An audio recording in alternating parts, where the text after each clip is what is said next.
뭐야, 벌써 녹음 시작했어? 아, 이거 광고야. 무슨 광고? 아, 요즘 독서계에 완전 대파란을 일으키고 있는, 그 어마어마한 프로그램, 비밀 독서단. 아이고, 우리가 진행하는 프로그램을 우리가 광고하는 거야? 아니, 사람들이 우리가 책 프로그램 진행한다 그러면 아무도 안 믿을 거 아니여. 우리라도 나서서 광고해야지. 그래, 우리 책 엄청 읽어서 아예 독서 분야 요쪽도 접수하자. 아이, 그건 접수한다고 접수되는 게 아니고. 비밀 독서단 저 이동진도 함께합니다. 오, 대박! 매주 화요일 4시, 11시에 OTVN에서 확 바뀐 비밀 독서단을 만나보세요. 근데 우리 잘할 수 있을까? 모르지.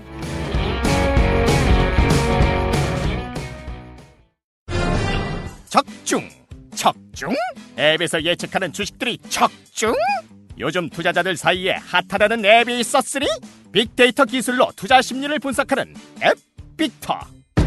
국내 유일 투자 심리를 기반으로 주가 방향을 예측하는 앱 빅터. 그 적중률이 무려 70% 이상 주식 투자 필수 앱으로 자리 잡은 빅터. 지금 바로 구글 플레이 스토어에서 빅터를 검색하세요.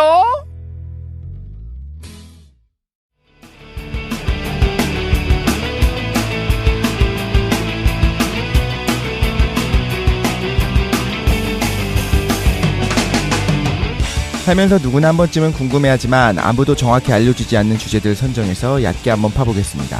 지적 대화를 위한 넓고 얕은 지식, 줄여서 지대넓이앗 97회 이불 밖은 위험의 특집 지금 시작합니다.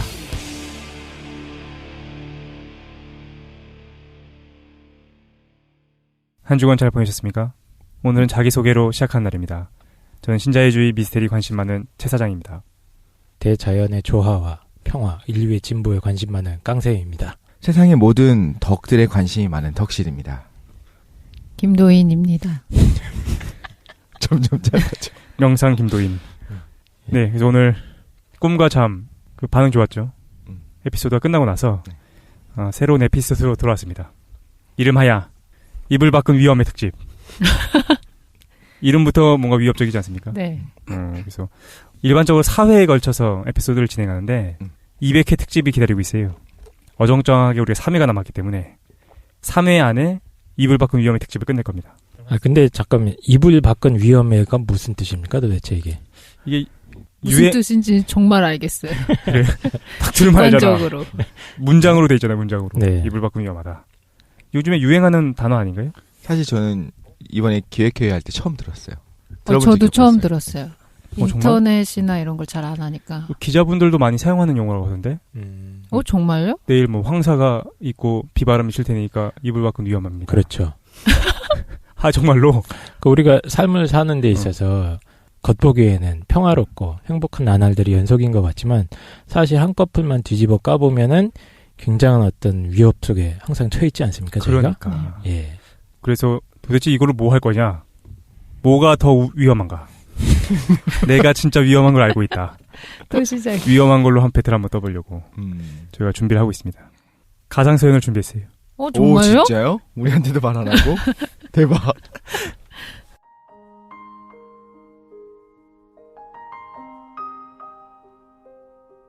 안녕하세요. 저는 지대너뱃을 애청하는 30대 청년입니다. 지난 방송이었던 꿈과 잠을 듣고서 발바닥 치기 1000번을 시전하고 나서는 매일 숙면을 하고 있습니다. 그래서 그런지 이불 속에서 지내는 날이 점점 많아지고 있어요. 그러다 보니 문제가 생겼습니다.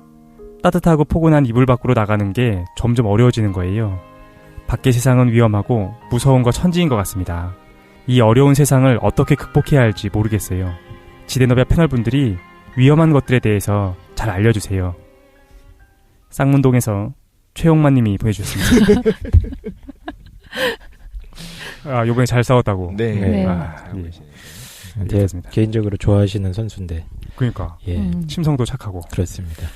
인류를 위협하는 것들이 굉장히 많지 않습니까? 네네. 미세먼지에서부터 각종 박테리아와 바이러스. 그죠. 예. 그리고 권력기관에 기생하는 놈들. 예. 그렇죠. 대포동. 예, 그렇습니다. 저 북쪽에 계시는 분들. 사드. 예. 여러 가지가 있죠. 네. 위협하는 것들이 굉장히 많은데, 그 중에서 이제 우리가, 내가 생각하기에 이게 가장 무섭다. 난 이것 때문에 이불 밖에 나갈 수가 없다. 이런 걸 선정하는 거 아닙니까, 지금? 아마 제가 두 번째로 하게 될 것 같은데, 네. 두 번째에서 뭐 끝날 것 같아요. 그렇죠. 우주적인 차원에서의 위험을 가져왔기 때문에. 항상 그래. 한결 같아. 오늘은 첫 번째로 진짜 위험한 거에 대해서. 네.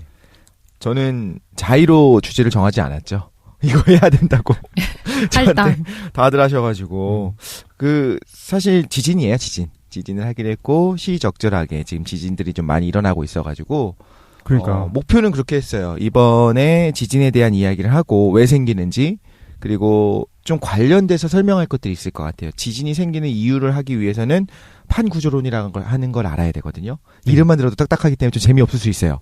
아니야, 수 있는데. 아련하게 기억이 떠올라. 그렇죠. 저희가 지구과학 시간에. 배웠었던 거예요. 근데 그 다음에 이제 책을 몇 권을 찾아보면서 이제 좀 발전한 것들이 있나 봤는데 당연히 발전한 것들이 있겠죠. 이제 논문들이 발전하고 이런 부분들은 있는데 큰 줄기는 변하지 않았어요. 그래서 학생들이 이해하는 수준에서 조금만 더 나가는 수준으로 해서 우리가 기사들 있잖아요. 뭐 환태평양 지진대가 어떻고 불의 띠가 어떻고 막 이런 것들 이런 것들이 무슨 의미이며 왜 뭐 그 일본의 지진이 그렇게 많이 나는지 이런 부분에 대해서 이해할 수 있을 정도를 목표로 네. 한번 준비를 했고요. 그다음에 이제 현실적으로 그러면 이제 지진을 뭐 예측을 할 수가 있을 것이냐, 그 역사적으로 대지진은 어떤 것이 있었었냐, 또 그리고 우리나라에는 지진이 어떻게 일어나게 되면 내가 어떻게 행동해야 되는가 이런 것들도 뒤에 조금 짜잘짜잘하게 준비를 했는데. 그래요? 나 그거 궁금했어. 그렇죠. 좀 현실적인 부분이잖아요. 그런데 이제 별로 없더라고요. 별로. 제가 봤었던 책이 일본 학자가 쓴 책이 하나가 있었고 미국 학자가 쓴 책이 있었고 한국 학자분이라고 해야지. 한국 학자분이 쓴 책이 있었는데 한미일 학자분들을 다 봤군요. 네, 그렇죠. 균형 근데 잡혔다. 다 조금씩 달라요. 내용들이. 그러니까 이론이 다르다기보다는 일본 학자가 쓴 책이야 뭐 당연히 그 계속적으로 일어나는 지진이고 앞으로 다가올 이제 도카이 대지진이라는 것이 있거든요. 이런 것들을 어떻게 대비할 것인지가 써 있다면 우리나라 분이 이제 쓰신 것, 이제 지질학 교수님이 쓰신 건데 이 경우에는 지진학 교수님이거든요. 이분 같은 경우에는 한반도도 위험하다.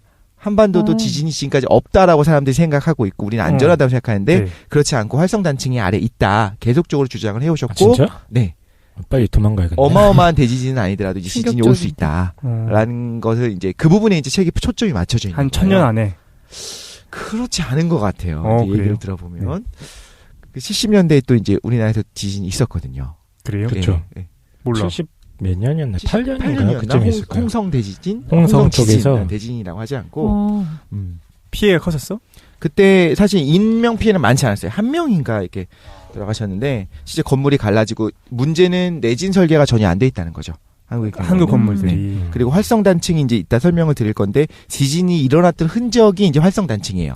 최근 200만 년 이내에 지진이 일어났던 흔적은 지진이 일어났던 데 또 일어나거든요. 네. 왜냐하면 거기에 그래요? 계속 힘을 받고 있는 거예요. 아. 계속 반복적으로 힘을 받으니까 한번 딱 부러지고 계속 그 부분이 또 힘을 받으니까 또 부러지고 해요. 그래서 최근에 일어났던 그 활성 단층이 우리나라에는 뭐 없지 않을까라고 생각하고 이제 단층 조사를 하고서 그 단층으로부터 먼 곳에다 원자력 발전소를 세워놨는데 그 원자력 발전소로부터 상당히 가까운 곳에 알고 보니 활성 단층이 있다라는 것들이 이제 발견되고 있어요. 그러니까 이제 위험성이 있는 거죠. 일본에 한국에도. 잠깐만. 네. 어디로 가야 돼 그럼? 저희 네팔? 네, 네팔도 위험하죠 거기. 그렇죠. 거기 지금 조산 운동이 막 일어나고 있는 곳이고. 히말라야? 예. 아, 거기 거기도 뭐 안 되겠네. 산사태. 뭐. 오늘은 이제 화산은 좀 배제를 하고 아, 예. 이런 부분으로 좀 조사를 아니, 해서 보통 그 지진이 났을 때 일단 하느님께서 노여워하셨다. 옛날에 그랬죠. 예. 네, 맞아요. 땅이 흔들리고. 그걸 증명해 드릴 거예요. 제 에피소드인지 이런 어떻게 미친. 알고. 알겠습니다. 예. 그거 하는 거예요? 어쨌든, 예. 알 것 같아요. 어이가 없어. 그럼 제가 다른 분들께 질문을 드리겠습니다. 지진이 얼마나 자주 발생한다고 생각하세요? 어딜 세계, 기준으로? 지구 아, 기준으로. 네. 매일매일. 평균 내서요? 네. 1년으로 합시다. 1년. 1년에? 네. 사람이 정도? 느낄 수 있는 지진은 몇 번? 1000번. 막 찍고 하루- 있어. 1년에요? 1년? 1년에 1000번이나 1년에 사람이 1000번? 느낄 수 있는 거? 하루에 3번씩 일어난다고? 응, 전 세계적으로. 에이. 그 정도 규모의 지진이 대략 1년에 10만 번 일어납니다. 뭐? 하루에 250번 이상. 어? 이상하죠? 바다에서 계속 나고 있는 거 뭔 아니야? 소리야. 못 믿겠어. 규모가 작아서 사람은 못 느끼는데 지진파에 기록되는 지진이 연간 50만 번. 매일 1000번 이상. 근데 이제 95년에 고베 대지진이 있었잖아요. 우리 다 기억하는. 예. 그 고베 대지진 같은 대규모 지진이 연간 100번 일어나요. 3일에 한 번씩 일어나는데 이제 말씀하신 것처럼 대부분 바다나 사람이 거의 안 사는 그런 오지에서 발생을 하기 때문에 이제 모른다라고 하는 거예요. 실제로 인간이 VV 모여 살잖아. 그렇죠. 뜨문뜨문. 네. 아무튼 지진이 그렇게 많이 일어나게 되는데 아까 말씀드린 것처럼 우리나라에도 78년에 홍성에서 지진이 있었고 이런 식으로 지진이 잘 안 일어나는 지역인 거예요. 한국은. 근데 지진이 많이 일어나는 지역은 그냥 하루에서도 가벼운 이렇게 흔들리는 거 있잖아요. 막 다 무너지고 이런 건 아니지만 이런 것도 일상적으로 접하는 지역이 있는데 일본에? 일본을 포함해서. 일본을 그렇죠? 포함해서. 네네. 그리고 이제 대서양에 이제 해령들이 있어요. 근데 거기서는 해령? 계속적인 지진이 일어나는 거죠. 근데 해령이 뭐냐? 뭐였지? 지구과학 시간에 들었는데. 가수 이름 아니었나? 해령? 가수도 그걸 있어요. 알아요? 몰라. 가수 있다. 저 좋아했었는데. 해령을? 네. 뭐야? 무슨 가수 그룹이 뭐더라? 말도 안 되는 얘기 하지 말고 노래방에서 빨리 많이 불렀는데 해령 노래. 주제로 넘어가 빨리. 그래서 갑자기 궁금해. 어느 가수지? 에이요. 해령이 뭐죠? 해령이 뭡니까? 해령이 이제 판과 판의 경계에서 발산하고 있는 거예요. 거기서. 발산? 네. 판이 발산하고 있어요. 판이 멀어지고 있는 경계예요. 아, 그 기억났어. 경계를 네. 해령으로. 기억난 척하지 마. 바닷속에 있고 거기서 이제 새로운 땅이 계속 만들어지고 있는 거예요. 수렴하고 있는 걸 뭐라 불러요? 수렴 경계가 되는 것이 이제 우리는 해구라고 부르죠. 해구. 바다 아, 안으로 이거 들어가는 너무 거니까. 너무 오랜만에 듣는다. 그러니까 두 개의 거대한 그 떡판이라고 합시다. 시루떡 두 개가 이렇게 충돌하면은 위로 쭉 올라갈 거 아닙니까? 네. 예, 고 올라온 게 이제 해령. 해구. 해구예요. 해구. 그러니까 정확히 말하자면 이제 그 대륙판이 두 개가 만나게 됐을 때는 네. 그 둘 다 가볍거든요. 네. 가볍고 크니까 얘들이 비슷한 애들이 누르니까 이렇게 자기네들이 찌그러지면서 위로 올라오고 아래로도 꺼지고 해요. 아. 이렇게 했을 때가 이제 히말라야 산맥이라든가 암페스 산맥처럼 산맥이 만들어지는 거고. 네. 해구. 네, 해구가 아니야. 그거는 이제 산맥이 만드는 가만히 있어, 이 자식아. 계산운동. 해구는 뭐냐면 뭐 마리아나 어려워요. 해구라든가 이거는 바닷속에 있는 거잖아요. 아, 네. 네. 대륙판이랑 해양판이 만나는 거예요. 가벼운 애와 대륙은 가볍거든요, 좀. 아, 이거 기억난다. 아, 해양판이 만나면 해양판은 무거우니까 그 안으로 섭입해 들어가요. 네. 그게 해구예요. 아, 맞아. 그 바다판과 대륙판과 해양판이 뭐 밀도 차이가 있죠, 그게. 그렇죠. 그래서 해양판이 기억났어. 대륙판 아래로 아련하다, 들어가. 이렇게 아련하다. 생각하면 돼요. 우리 유라시아판이 있고, 그러니까 한국과 뭐 일본이 있는 그 판이 있어요. 네, 일본판. 그 아래로 태평양판이 들어가고 있어요. 태평양이 무겁거든요. 일본 아래쪽으로 태평양판이 들어가고 있는 그렇죠. 거야. 그게 이제 해구예요. 해구. 음. 네. 그리고 바다에서 만들어지고 있는 부분이 있는데 이제 그 주로 만들어지고 있는 부분 거기 이제 해령이라고 부르는 거죠, 저희가. 뭐 그렇겠지 뭐. 어디선가 나오면 어디선가 들어가고 그러겠지 뭐. 그렇죠. 그게 근데 되게 핵심이에요. 그래요? 실제로 이 대륙 이동설이라든가 판구조론에서의 어떤 아직까지 발견되지 않은 좀 보완해야 될 부분도 있고 이런 것들이 있는데 그 중에 하나가 나오는 데가 있으면 들어가는 데가 있어야 되고 근데 이 재미있는 건 남극판은 대부분 나오는 데예요. 네. 들어가는 데가 없어요. 별로 없어요. 10%가 들어가는 거고 들어가는 90%가 나와요. 데는 그 지저 세계로 연결되는 거 아닐까? 그러니까 이상한 거예요. 나오기만 하고 들어가는 데가 별로 없어. 남극은 남극 근처 남극판이 큰 게 있거든요. 바닥에. 계속 나오기만 하고 들어가는 게 없어요? 그러니까 실제로 남극 대륙이 점점 커져요. 어? 남극 대륙이 아니라 그 남극판이 점점 커지고 있어요. 왜? 지저에서에게서 나오나 나오고만 보다. 있으니까 땅이 계속 생기고만 있으니까 왜요? 해령밖에 없거든요. 그 정도도 몰라요? 아유 복잡해 죽겠네. 그냥. 우주적인 걸 그러니까 나오는 증명할 게 있으면 거면서. 들어가야지만 지표면의 어떤 크기가 유지가 되는데 네. 희한하게도 그렇지 않은 부분들이 많아서 아직까지 후속 연구가 필요한 부분이 많이 있더라. 무섭다. 라는 거 이야기를 하는 거죠. 실제로 남극판은 커지고 있대요. 뭔가 공간이 그래요? 더 있나 보다. 근데 왜 밀도가 다른지도 이렇게 조사된 게 있네. 그게 이제 나오는 과정에서 그 변성이 일어나게 되고 뭐 식는 과정이 일어나게 되고 막 이런 식으로 하면서 나타나는 거라서 기후에 대한 차이나 여러 가지 뭐 아니 환경 일단 차이나? 만들어지는 부분은 바다에서 만들어지거든요. 그럼 이제 바닷물이 접하면서 현무암질로 빠르게 식어버리잖아요. 네. 그때 이제 나타나는 것들 그 밀도가 나타나는 거고. 그렇군요. 아무튼 그렇겠지 뭐. 네. 일단은 지금 지구를 기준으로 할게요. 우리가 유명하게 알고 있는 해령들은 이제 연구가 진행되는 과정에선 대서양에 있는 가운데 이제 해령이 있거든요. 궁금하신 분들은 바닷속에 있는 지도 같은 것들이 있어요. 맵들이 있어요. 그걸 펴고 보시면 되게 재밌어요. 바닷속에 지도. 네, 바다 지도가 있어요. 그리고 좀 징그러워요, 바닷속이. 신기하기도 하고 징그럽기도 해요. 언더시 맵이라고 하면 좀 나오는 것 같아요. 구글에서 언더시 맵. 안 나오는데 구글에서 언더시맵? 영어로 하셔요. 왜 한글로? 나도 한글로 쳤어. 한글로 치니까 이상한 거 정확히 나와요. 한국말로 언더시맵 그랬잖아. 저도 한글로 쳤는데 그래. 약간 이상한 거 나와요. 내 발음이 후진 거였구나. 언더 어떻게 치는 거야? 붙여주세요. SEE. 깜짝 놀랐네. 언더시, SE. 맵이요? 네. 네, 알겠습니다. 태사님 찾았어요? 네, 찾았어요. 저희 단체 이거 카톡방에 안 자르는 올려주세요. 거 아니야? 링크. 지진에 한정을 지어서 이제 간단하게 써머리를 하면 지진은 뭐냐면 지구 내부에 있는 암석들이 힘을 받아요. 계속적으로 힘을 받고 있어요. 그러니까 정적이지 않아요. 지구는 살아있고. 지구가 살아있다고 하는 건 어떤 생명현상이 있다라는 건 아니고 여기서 말하는 거는 네. 암석들이 가만히 있지 않거든요. 움직이고 있어요. 그리고 당연히 처음에는 그걸 믿지 않았죠. 사람들이. 너무 정적으로 보이니까. 그런데 아무튼 힘을 받고 있고요. 힘을 받다가 점점 이제 변형이 되기 시작해요. 힘을 받으니까 이제 휘어지는 거지. 힘을 받아서 응력을 받아가지고. 네. 그러다가 더 이상 못 버티는 한계가 되면 깨져버리면서 지층이 끊어져요. 단층이 생기는 거거든요.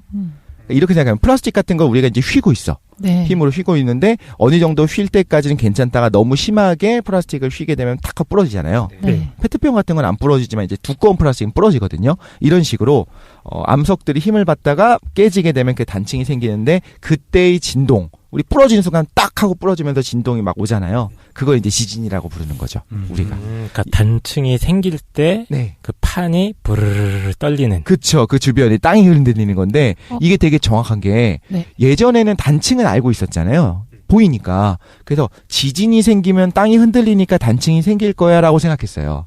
땅이 흔들리는 게 지진이고 그러니까 단층이 생긴다. 그러니까 단층 같은 경우는 우리가 육안으로 관측이 되죠. 되는 부분이 예, 있죠. 절벽 같은 데 가서 딱 보면은 막 이렇게 끊어진 지층이 부러져 흔적들이 있어. 있죠. 네. 어. 근데 그게 지진이 일어나서 흔들리다 보니까 저게 부러졌겠거니라고 예전에는 생각했는데 네. 아하. 이걸 역으로 그게 아니고 단층이 생기는 과정에서 그 진동이 있었을 거야. 부르르 떨었을 거야. 그걸 지진이라고 하는 거다라고 지금이 이제 이해를 하는 거죠. 아, 지진이 원인이고 단층이 결과인 줄 알았는데 그렇죠. 네. 이게 아니라 단층이 원인이고 지진이 결과였어. 그죠. 단층을 만드는 그 힘. 그래서 단층이 일어나는 순간을 지진이라고 하는 거다. 이제는 그렇게 이해를 하고 있죠. 그렇군요. 그리고 이제 용어를 몇 개를 알아야 돼요. 이 용어는 외우는 게 좋은 게 기사에도 막 나오고 뉴스에서도 나오거든요. 네. 그러니까 진원지라고 하는 거는 어디냐면 그 지진이 일어나는 단층이 일어나는 그 부위예요. 플라스틱 판이 똑 부러진데. 부러지는 바로 그 부위. 아. 그건 당연히 땅 속에 있어요. 땅속 그렇죠. 깊은 곳에 있는 경우가 많아요. 가깝게는 5km 땅에서부터 지표면에서부터 깊게는 거의 뭐 600km까지 내려가요. 굉장히 깊은 데는. 진원지는 땅 속에 있는 경우가 많고 거기서부터 제일 가까운 수직 상부 땅 있잖아요. 우리 사람 사는 곳 거기를 진앙이라고 불러요. 진앙. 기억나죠? 진앙. 진원과 진앙. 진앙지 제일 가까운 곳. 센터를 앙이 그 센터죠. 예를 들면 고베 지진이 일어났을 때 진원지는 저 안쪽이죠. 네. 부러진 부분은 안쪽이에요. 그 부러진 암석은. 근데 가장 가까운 이제 진앙지가 이제 말하자면 고베 근처였던 거죠. 그 지진파는 당연히 진원으로부터 사방팔방 이렇게 전달이 되게 되고요. 전파가 되는 거고. 네. 단층이 이제 동시에 쩍 하고 깨지는 게 아니고, 그러니까 단층이 당연한 거지만 암석이 부러질 때 1, 2m 정도 덩어리가 부러지는 게 아니에요. 그러니까 일단 부러져서 그렇지. 어긋나는 정도를 우리가 이제 오프셋이라고 부르거든요. 오프셋? 예. 부러지면서 1m가 솟아오를 수도 있고, 지층이 어긋나는 게 아, 6m가 어긋날 수도 있고 이렇게 해요. 그 오프셋이 있어요. 이해했어요. 그죠?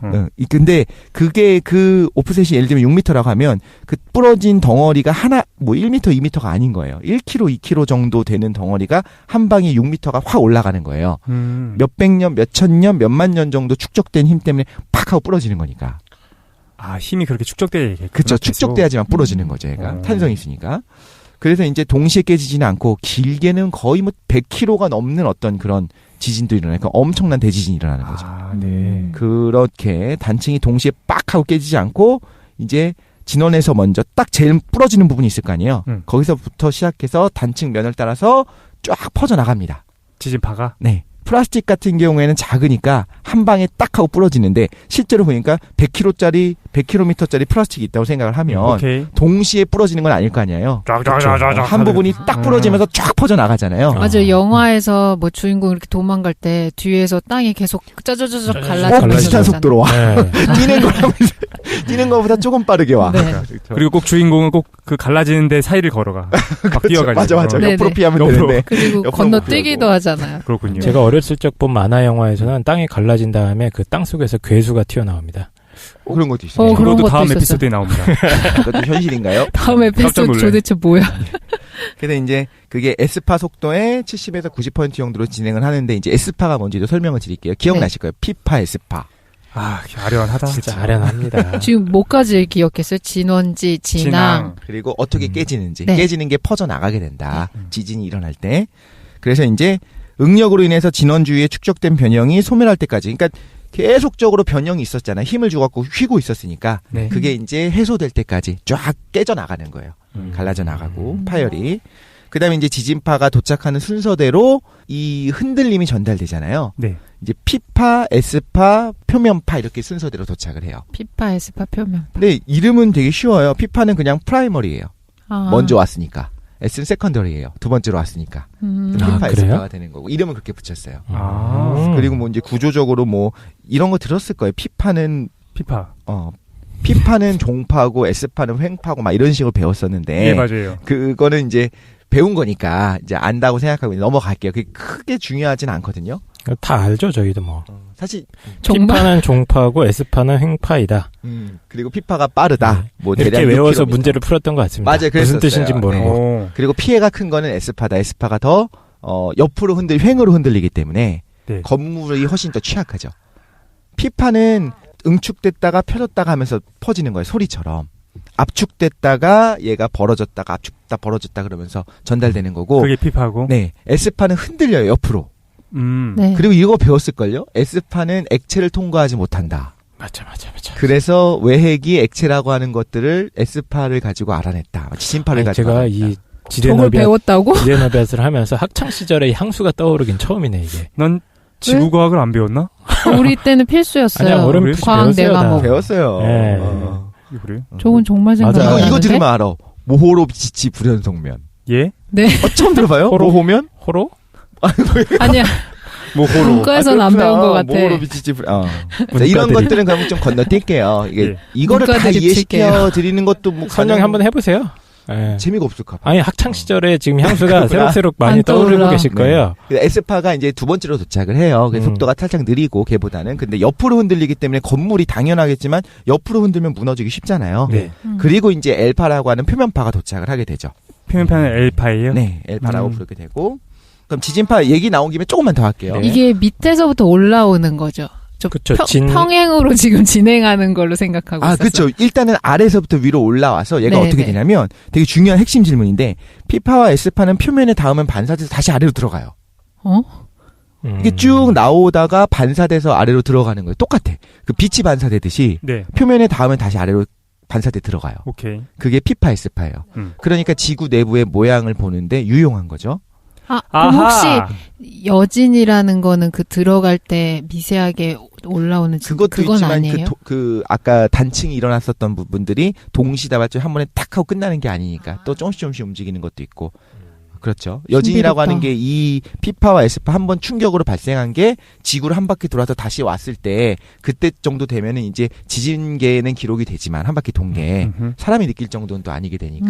그러니까 파동이라는 게 사실 어떤 매질을 통해서 그죠. 이게 운동 에너지가 전달이 되는 과정인 거잖아요. 네, 위치 그러니까 에너지가 위치 에너지로 변했다가 다시 그 운동 에너지 쪽으로 변형되면서 저 땅 전달되는 밑에서 거죠. 쫙 땅이 갈라지면서 끊어지면서 네. 발생한 그 힘이 파동의 형태로 출렁출렁 거리면서 출렁출렁거리면 지표면에 S파. 싹 들어온다. 그죠. 네, 근데 그게 파동이 P파가 있고 S파가 있다. 빨리 오는 게 P파고 늦게 오는 게 S파다. S파. 그래서 P파는 지각에서의 속도가 초속 6km. 빠르죠, 굉장히. 네. S파는 3.5km 정도 되니까 좀 느리게 도착하는데 그러니까 수능을 다시 볼 수 있을 것 같습니다.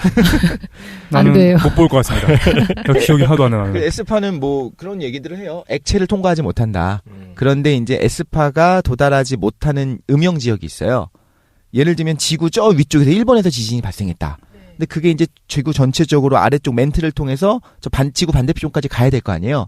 근데 어느 지역은 이제 시간대로 이제 측정을 해봤더니 S파가 도착을 안 하는 음영 지역이 있어요. 그리고 크게 휘는 부분들도 있고 지진파가 이제 그런 것들을 계산을 할 수가 있잖아요. 네. 그랬더니 액체로 된 부분이 있는 것 같아. 그렇지 않으면 도저히 저기서 S파가 왜 도착을 안 하는지 알 수가 없어. 그런 식으로 하고 지구 중간 어딘가에 그렇죠. 그러니까 지구가 구형이니까 지진이 발생하면 저희들은 이제 위로만 파장이 간다고 생각했는데 그게 아니에요. 아래로도 가죠. 다시 지구 반대편으로. 퍼지는구나. 그렇죠. 전체적으로 퍼지는 거죠. 오. 그런데 안 도착하는 부분들이 분명히 있더라. 다이렉트로 오지 않더라. 반사되면서 어떻게든 오긴 오겠죠. 또 네. 표면파가 전달되니까. 그런데 이제 네, 일단 생각하는 다이렉트로. 게 맞는지 모르겠는데 예를 들어 이런 거예요. 칠레라고 합시다. 네. 칠레에서 지진이 꽉꽉꽉 발생했어. 네. 네. 그러면 남반구 아래쪽에서 한 거잖아요. 네. 그럼 반대쪽에 있는 유럽에 있는 국가들에서 에스파가 다 검출이 되는 거야. 근데 예를 들어서 독일 지역에 있는 곳에서는 에스파가 검출이 안 되고 그런 식을 얘기하는 거예요. 오히려 저 반대쪽이 되면은 내핵 부분 그 액체 부분을 통과해야 되니까 에스파가 검출이 안 되죠. 혹은 반사돼서 들어온 소량만 검출이 되겠죠. 그래서 그게 아니고 오히려 가까운 곳에서 에스파가 검출되는데 어느 정도 이상 멀어지게 되면 네. 지구 반대편 쪽으로 가게 되면 에스파 검출이 안 되는데 이 부분도 사실 말로 설명하는 것보다 혹시 궁금하신 분들은 지진파 지구 내부에서 어떻게 전파되는지 그림 한 장만 보면 바로 딱 이해가 가요. 그래요? 어떻게 아. 퍼져나가는지. 링크 좀 걸어주세요. 단톡방에. 이런 거 보면 바로. 구글에다가 이제 지구 내부 지진파라고 치면 에스파랑 피파가 어떻게 지구 반대편에 도착하는지에 대한 그림이 있네. 네, 바로 이런 것들은 이제 사실 시험에도 나오는 부분이라서. 그러면 아까 전에 얘기했었던 지구 중간에 어떤 액체가 있는 것 같다라고 네. 얘기하는 거는 네. 내핵을 얘기하는 거예요? 내핵이나 외핵 같은 외핵을 거? 얘기하는 거죠. 아, 그러니까 그래요? 지구의 구성 성분을 생각해 볼 때 지금 밀도를 알고 있거든요. 음. 이 정도 밀도가 되려면 굉장히 무거워야 되고 그런데 멘틀은 암석이랑 성분이 비슷해요. 그래서 규산암질 SiO2로 주로 되어 있는 규산암질이라고 된다면 지구가 이렇게 무거울 수가 없거든요. 네. 그럼 내부에 굉장히 무거운 게 있는 거예요, 핵이. 근데 걔가 뭘까? 근데 운석들을 봤더니 위에서 떨어지는 것들 그게 이제 흔한 거일 거 아니에요. 아마도 운석이니까 지구를 처음에 만들었었던 그런 흔적들이잖아요. 걔네들이 쪼개져 나가 있는 거잖아요. 네. 걔네들이 철이랑 니켈이 풍부하더라는 거죠. 그러니까 우주의 철이랑 니켈이 생각보다 풍부하기 때문에 그럼 지구 내부가 이 정도로 무거우려면 핵은 아마도 철과 니켈로 되어 있지 않겠냐. 그런데 온도도 역으로 추적할 수가 있어요. 그래서 그 정도의 압력에서 이 내부가 이 정도의 온도가 되게 되면 액체 상태가 가능하다. 근데 그거에 대한 또 간접 증거가 여기는 에스파가 퍼져나가지도 않네. 그러니까 아마도 액체일 거다라고 생각하는 거죠. 그럼 지구 내부에 있는 내핵은 내핵은 또 압력이 너무 높기 때문에 네. 압력이 높으면 얘는 이제 고체로 되죠. 그래. 왜냐하면 고체가 더 부피가 작기 때문에 어. 압력을 강하게 가하면 액체가 또 고체가 돼요. 네. 물만 반대예요. 그럼 아까 전에 얘기했던 것처럼 철, 뭐 규소, 니켈, 철과 철이나 니켈. 니켈 네. 같은 게 내핵에서 고체로 있는 거야? 그렇죠. 신기한데. 재밌는 건 요즘 연구들은 이제 내핵이 지구 자전보다 뭐 더 빠르게 돌고 있다 빨리 이런 돌고 얘기도 있다. 있고 외핵에 헐. 대류하는 것 때문에 이제 자기장이 생겨나는 다이나모 이론도 있고 여러 가지 이론들이 있어요. 근데 오늘은 이제 지진에 포커스를 맞출 거니까 이 점점 거기에- 이 그 내셔널 독실 그래픽 수준이 예, 깊어지고 있어요. 신기한데? 사실 지구 내부가 살아 있어요. 그게 신기한 거. 한 지구 내부가 어떻게 했을 거냐고 지금까지 이제 30년이 넘게 뭐라고 생각하고 있었냐면 지저 세계잖아요. 구멍이 아니 그렇지 않지. 나는 그 용광로처럼 막 그 뜨거운 게 막 이렇게 가운데 있을 거라 생각했었는데 그게 아니구나. 그런데 그러니까 멘틀에 대한 이제 많은 것 중에 하나가 많은 오해 중에 하나가 이제 멘틀이 대류한다라고 이야기를 해요. 네. 네. 근데 멘틀은 고체예요. 고체인데 연약한 부분들이 있어요. 집안이 연약권이라고 부르는 네. 그 경계 부분에서만 천천히 움직이는 거예요. 천천히. 그러니까 이렇게 생각하면 될 것 같아요. 액체는 절대 아니고 고체가 확실한데 그 중에 한 1% 정도가 녹아 있어요. 고체가 다 똑같은 고체가 아니에요. 철덩어리가 아니잖아요. 모래질과 막 이런 어떤 암석들이 섞여 있잖아요. 그 중에 1% 정도만 녹아 있는 거예요. 약간 유동성이 있는 모래 뭐 이런 식으로 생각하면 될 것 같아요. 굉장히 뜨거워서 물렁물렁해져 있는 모래고 분명히 만약에 우리가 멘틀까지 파 들어갔다. 네. 딱딱할 거예요. 뜨겁지만 딱딱할 거예요. 근데 아주 천천히 움직일 수 있는 약간의 유동성이 있는 상태가 있는 거고 그렇구나. 난 멘틀이 액체일 거라고 생각했어. 보통은 근데 그렇게 생각해요. 왜냐하면 멘틀의 대류 때문에 판이 움직인다라고 배운단 말이에요. 그러니까. 그럼 대류를 하니까. 근데 이제 실제로 액체인 데는 외핵만 외핵만 아주 뜨거운 일종의 그, 액체다. 네. 그 마그마 생각하면 비슷할 수도 있겠죠. 이미지가. 우리의 이미지의 우리 마그마랑 이미지의 어떻게 보면 마그마? 비슷할 수 있을 것 예. 같아요. 근데 마그마는 금속은 아니고. 그러니까 그죠? 아주 핵심부에 이제 내핵이라는 게 있는데 그건 아까 독실님께서 얘기했던 어떤 무지무지하게 무거운 네. 예, 내핵과 질량을 외핵이 갖춘, 전부 다. 예, 네, 철과 있고, 니켈로 추정이 되죠. 그다음에 이제 외핵은 약간 유동성 있게 움직이는 액체의 형태고 네. 압력이 그 조금 위에 떨어지니까 액체가 가능해요. 네, 그 위에 멘틀이 있는 거죠. 그렇죠. 멘틀은 이제 우리가 알고 있는 바위 같은 그 예, 금속질은 아니고 그리고 바위 멘틀 같은. 위에 이제 시루떡에 이제 콩 같은 이 판들이 얹혀져 있는 거고. 그렇죠. 네, 지각은 맛있겠다. 굉장히 얇죠. 예. 맛있겠다고. 속이 뜨거워서 됩니다. 알겠습니다. 네. 이렇게 되어 있고, 이런 구조들은 이제 지금 제가 얘기한 것처럼 추정하는 것들도 막 개연성이 굉장히 높은 추정들을 하고 있죠. 운석 들어보니까 철과 니켈인데 뭐 지구가 뭐 얘만 갑자기 딴 걸로 돼 있겠어? 네. 지구 정도의 크기가 되면 지난번에 한번 설명했었는데 이미 46억 년이 지났기 때문에 다 식어야 정상이에요. 거의 다 식었어야 돼요. 근데 여전히 내핵이 액체고 여전히 이렇게 대류를 하고 있잖아요. 네. 그것 때문에 이제 그 자기장이 발생을 하게 되고, 이런 것들을 생각해 보면 분명히 열을 발생한 애가 있을 거야, 내부에. 근데 그게 우리가 알고 있는 그 소량의 그 방사성 원소들이 계속 붕괴하면서 내부에서 에너지를 만들어내고 여전히 뜨거운 상태를 유지할 수 있는 거죠. 그리고 이제 표면파를 얘기를 안 했잖아요. 표면파는 그냥 이렇게 생각하면 될 것 같아요. P파와 S파가 지구 표면에서 반사돼서 지구 내부로 들어오는데 표면에 도착하는 애들끼리 간섭을 일으켜요. 그러니까 한 길로 가는 게 아닌 사방팔방으로 퍼져나가잖아요. 그럼 표면에 닿은 애들끼리 간섭을 일으키면서 자기네끼리 이제 표면을 타고 가는 새로운 어떤 하나의 파동이 나타나게 되는데, 뭐 러브파, 레일리파 이 두 가지로 보통 이야기를 해요. 표면파가. 그런데 이것만 이야기할게요. P파와 S파는 3차원 공간으로 퍼져나가요. 그러니까 3차원으로 퍼져나가는데 표면파는 표면으로만 가요. 그러면 같은 거리를 갈 때 에너지가 더 많이 줄어드는 애가 뭐겠어요? 표면파겠어요? PS겠어요? PS. 그쵸. PS는 3차원으로 퍼져나가니까, 그쵸. 세제곱해갖고 줄어들 거고, 에너지가. 아니, 무슨 말이겠어요? 표면파는, 표면에 따라가니까 제곱으로 떨어질 거 아니에요? 예. 이해가 쏙쏙 됩니다, 그냥. 그래서. 그럴 것 같아요. 그쵸. 속상하다. 과학 신간만 되면. 아니. 공간에 있는 뭔가 거랑 뒤처지는 동의를 따라 기분이에요. 움직이는 거랑 보면은, 더 많은 공간으로 퍼지는 게 뭐냐는 거죠, 에너지가. 예를 들어서 독실이랑 나랑 100m 정도 거리에 있고 내가 독실이한테 소리 지르는 거야. 독실아! 소리 지르는 거가 있고 두 번째로는 그 뭐죠? 종이컵 전화기. 실로 연결된 종이컵 전화기에 1차원으로. 대고서 독실아 얘기하는 거하고 옆으로 삐져나가는 에너지가 더 많이 발생할 수밖에 없으니까. 그냥 큰 소리 치는 게 더 잘 들릴 것 같은데? 그렇군요. 그건 그렇지. 그렇구만. 네. 그래서 이건 이해했는데 세제곱 센티미터 세제곱이라고 말씀하셔서 그렇구나. 네. 놀랐어요. 공간은 공간이니까. XY 지축 3개니까. 네. 그래서 더 빨리 줄어들어요. 그래서 이제 진앙에서 멀어지게 되면, 진원 혹은 진앙에서 멀어지게 되면 표면파가 실제로 PS파, 실체파보다 큽니다. 진폭이. 그래, 이해했어. 그렇죠. 그럴 수 있겠죠. 네네. 멀어지게 되면 PS는 급격하게 줄어드는데 에너지가 L파는 좀 잘 안 줄어드니까. 그래서 이제 많은 피해가 L파 때문에 나타나게 되는 거예요. 표면파 때문에. 기초 지식 중에 또 하나가 뭐 지구 내부는 이제 그만하고요. 나중에 기회가 되면 이거는 진짜 시청각 자료라고 해봤자 별것도 없어요. 그냥 사진 몇 개를 보면서 이야기하면 되게 쉽거든요. 지구 내부는. 재밌겠다. 독실이 그 내셔널 독실 그래픽을 그 한번 영상으로 해볼까요? 찍으십니까? 아닙니다. 200회 특집으로.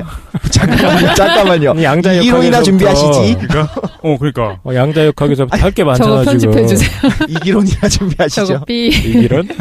그러면 또 하나는 이제 지진 세기를 이야기할게요. 예전에 저희가 그 이야기할 때 지진의 뭐 그게 얼마다, 진도가 얼마다 이야기했잖아요. 아, 맞아요. 보통 진도라고 많이 네. 표현했죠. 근데 이제 진도라고 하는 건 요즘은 사장된 개념을 쓰지 않아요. 그래요? 왜냐면 진도는 지진의 실제 에너지 총량을 말해주지 않아요. 진도는 내가 느끼는 거예요. 그래서 일본에서 지진이 일어났는데 포항에서 느끼는 진도랑 일본의 뭐 좀 그 고베 대지진 당시에 고베에서 느끼는 진도는 다른 거예요. 그리고 기준이 되게 애매해요. 1인 경우에는 뭐 그 사람은 못 느끼고 지진계가 느끼는 경우, 뭐 2인 경우에 나뭇잎이 살짝 흔들리는, 막 이런 식으로 돼 있어서 1과 2 차이가 에너지가 차이가 얼마냐 이것조차 없어요. 사람이 그냥 느끼는 거예요. 근데 우리가 이제 확 와닿죠. 진도 9야. 오, 되게 세네. 건물이 다 무너지겠다. 그래서 뭐 건물이 반파되면 진도 7이고 건물이 거의 막 대부분의 그 건물이 무너지면 진도 8이고 뭐 이러면 진도 9고 이렇게 이야기하잖아요. 그러니까 주관적인 보고를 하는 거거든요. 그렇죠. 그거는 어떤 과학적인 게 아니거든요. 근데 기사 끌 보면 아직도 그 진도로 아니에요. 많이 정확히 아니에요? 보시면 다 규모라고 나와 있어요. 바뀌었어요. 아, 진짜? 네.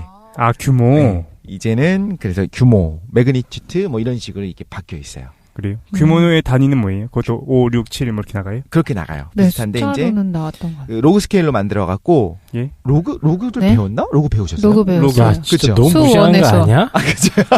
로그. 아니, 기억을 잘 로그가 못 하시잖아요. 수학 중에서 제일 쉬웠어요, 저는. 그렇구나. 수학 네. 못 하는데도. 그러니까 로그의 의미는 아세요, 그러면? 그러니까 왜 그걸 갖다 도입했는지? 지수 함수를 뒤집으면 로그 함수 되지 않습니까? 네? 이건 너무 어려운 말인데. 맞습니다. 네. 조퇴하고 싶어요. 중요한 건 로그 스케일을 왜 썼는지 생각해야 돼요. 배가 아파요. 얘보다 보세요. 1에 비해서 얘는 100배가 크다, 1000배가 크다, 10,000배가 크다. 그러다 1억 배가 크다면 1억 배가 되면 0이 몇 개야? 이거 많잖아요. 숫자를 표현하는 게 짜증나는 거예요. 얘의 에너지에 1억 배 큰 이해했어. 지진이 일어났다라고 하면은 아. 1, 10, 100, 1000만, 10만, 이해하지 100만, 마요. 1000만, 그러니까 0이 8개거든요. 그러니까 0이 8개짜리를 기사에 쓰기도 불편하고 우리가 서로 이야기하기에도 3,008억 배라고 얘기하면 이제 불편한 거야.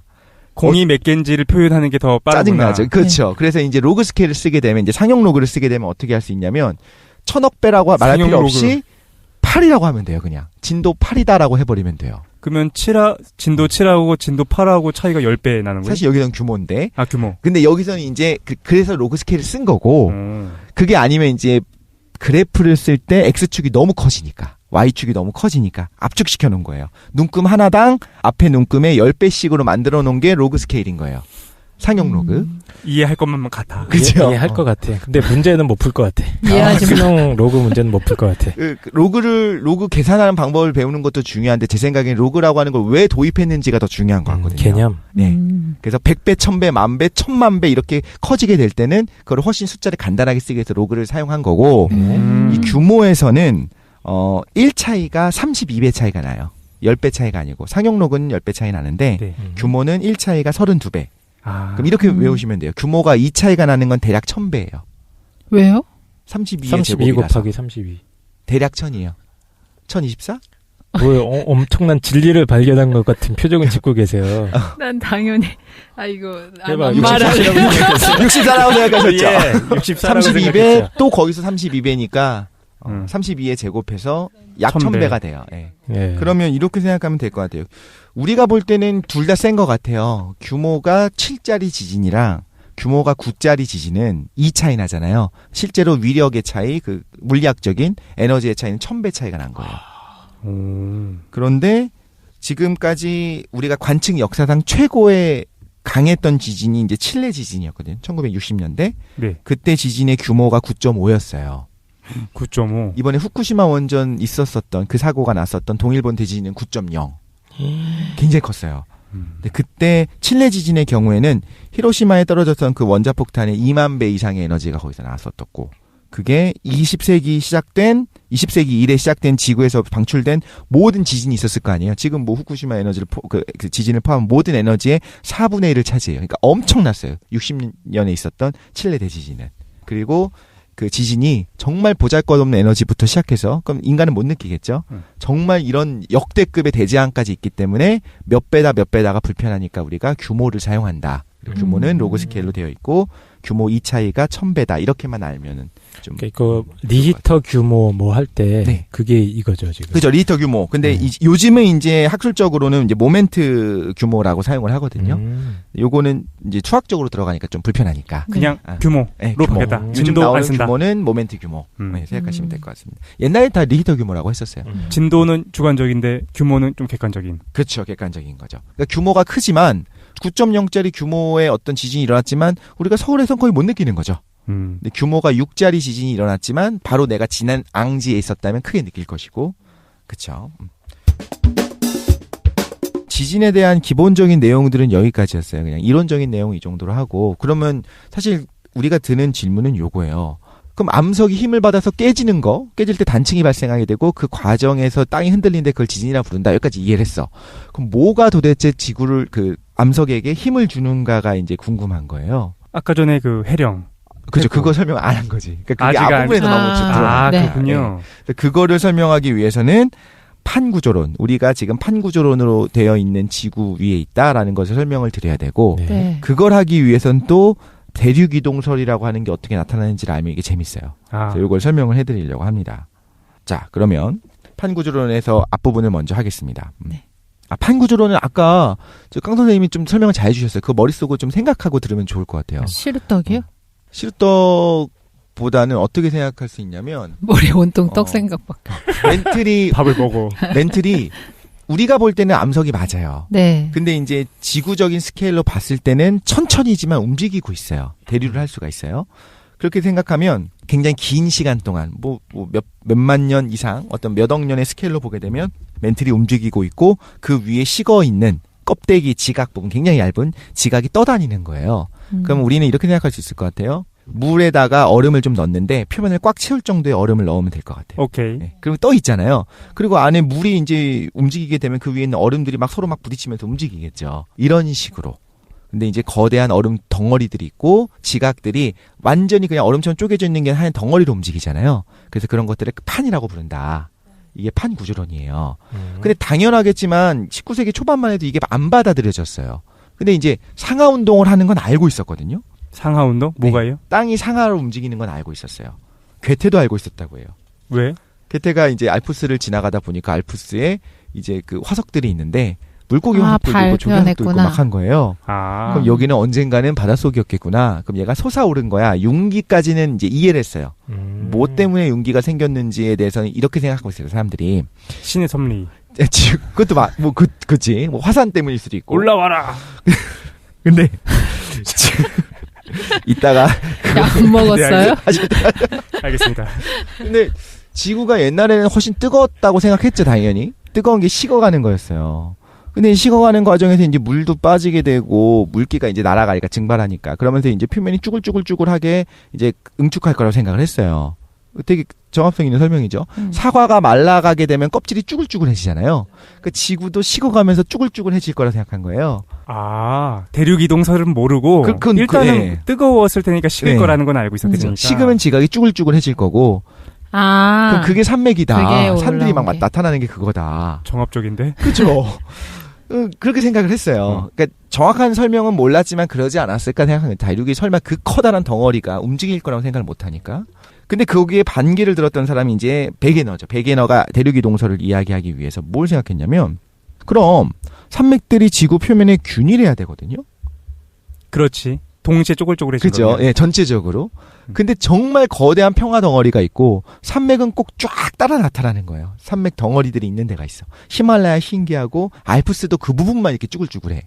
물론 우연이라고도 할 수 있겠지만 이상한 거예요. 전체적으로 쭈글쭈글하지 않은 이유가. 그건 아닐 거다라는 생각을 했고 일단 베게너가. 베게너의 대륙이동설은 1912년에 나왔어요. 당연히 이런 이론은 나오자마자 배척당하죠. 진짜 얼마 안 됐네요. 얼마 안 1912년이면. 네, 그렇죠. 근데 이게 받아들여진 건 또 한참 후거든요. 아무튼. 놀라운 게 이미 1905년에 상대성 이론 나왔잖아. 그렇죠. 그럼 상대성 이론이 나올 때도 사람들은 지구 이동설 대륙 이동설 안 믿는 믿지 거야. 않은 거죠. 예. 신기한데. 거기다가 이것도 교과서에 보통 나오는데 남아메리카의 동쪽 해안선과 아프리카 서쪽 해안선이 생각보다 비슷해요. 그죠? 네. 남미 쪽을 네. 아프리카에 갖다 붙이면 닿잖아요. 베게너는 또 맞아. 이제 데이터들을 모았어요. 그래서 실제로 양적 지절의 지질이랑 생물학적 자료를 이제 모아봤더니 비슷해요. 수천 킬로가 떨어져 있는데 암석도 비슷한 암석이 있어요. 그리고 사는 생물들도 비슷해요. 그러니까 여기 붙어 있다가 떨어져 나간 게 아닐까라고 이제 베게너가 생각을 한 거죠. 그래서 표면은 정적이지가 않고 동적이다. 대륙과 해양이 끊임없이 이동을 한다. 그럼 최초라기보다는 과거에는 이제 하나였었던 대륙이 있을 수 있잖아요. 그 이제 판게아라고 이름을 붙였어요. 판게아. 그리고 2억 년 전이에요. 그게 이제 2억 년이 그 지나면서 판게아라는 거 얘기를 들었었는데 그 진짜야 아니면 그냥 가정상으로만 있는 거예요? 과거에는 한 덩어리였을 거고 그거를 그냥 판게아로 이름 붙인 거예요. 그래? 네, 2억 년 전에. 그래서 2억 년 전에 그랬었던 애들이 분리돼서 지금까지 온 거죠. 학계에서 이제 냉소적이면서 비판을 하는데, 근데 전 이 비판이 맞다고 생각해요. 근데 물론 베게너의 대륙이동설은 굉장히 이제 해안이 있는 건데, 모르겠어. 어떻게 보면 이게 지금 사실로 발견된 거지. 이걸 설이라고 주장할 정도의 수준은 아니었던 게 맞아요. 이거 비판을 들어보세요. 초기에는. 처음 아이디어를 딱 세웠어. 누구가 비판을 이렇게 했어요. 처음 아이디어를 세우고 그걸 정당화하기 위한 문헌들을 통해서 선택적으로 증거를 뽑아. 자기의 주장을 정당화하는 증거들만 싹 뽑아. 그리고 그 아이디어에 반대하는 모든 사실은 다 무시해. 그래서 이런 과정을 통해서 주관적 아이디어가 자기 도취의 상태에서 객관적 사실로 끝나버렸다. 라고 누가 비판을 했죠. 비판가가. 그러니까 말도 안 된다. 이게 움직이려면 무슨 힘으로 움직일 수 있느냐. 이 강체 이 덩어리가. 그리고 어떻게 했을 수 있었으며 그리고 이제 베게너가 생각한 대로 계산을 해보면 1년에 막 몇 미터씩 움직여야 되거든요. 네. 그럼 그게 증거로 나타나야 돼요. 근데 그게 안 되는 거야. 안 나타나잖아요. 그러니까 자기가 원하는 자기의 주장이 근거가 될 것만 이렇게 뽑아가지고 그렇죠. 했다. 해안선 비슷하지. 거기 사는 동물도 신기하고 그 암석의 형태도 비슷하고 일종의 간접 증거들이죠, 이거는. 뭐든지 예, 그렇죠. 다 간접적인 증거들만 갖고 일종의 가설을 내세웠는데 네. 그거에 대해서 이렇게 비판을 받았다는 얘기죠. 그렇죠. 아, 참 그러고 보니까 지금은 직접 증거가 있어요. 해적 케이블이 끊어져요, 실제로. 그래요? 계속적으로 이동했는데 몇 센치씩 이동하거든요. 네. 그러다가 예전에 매립했던 해적 케이블이 이제 당겨져서 끊어지기도 해요. 그러면 가서 수선해야 되겠네. 그렇죠. 수리하는 방법도 되게 신기한데 아무튼 그래요? 그것도 이제 찾아보면 있으니까. 근데 저게 그 비판은 봤는데 실제로 이야기해줬을 때는 직관적으로 이야기는 너무 편한데. 그렇죠. 저 설명 방식이. 어떤 방식이요? 베게너의 방식? 네, 베게너의 그쵸. 방식. 베게너가 결과적으로 맞았잖아요. 근데 결과적으로 맞았다고 해서 그때 베게너가 주장했었던 걸 맞았다라고 할 수는 없을 것 같고 그렇잖아요, 저희는. 근데 이제 독실이가 주장하는 거지. 어떤 그 정당한 합리적인 논리적인 절차를 거쳐가지고 이론에 도달해야 되는 거지. 그러니까 베게너를 까고 싶은 생각이 아니라 어떻게 보면 그 당시 베게너를 배척했던 과학자 집단을 두둔하고 싶은 거지. 어리석은 사람들은 아니었다. 어리석은 사람들은 아니었죠. 증거가 네네. 있으면 믿었을 거야. 근데 그러니까 증거가 똑같은 게 이제 베게너 같은 경우도 그 해저 탐사 기술이라든가 이런 게 그때 뭐 없었어요. 없었던 네. 시절이니까 맞아요. 네, 네. 그런 한계가 있을 수밖에 없는 것 같아요.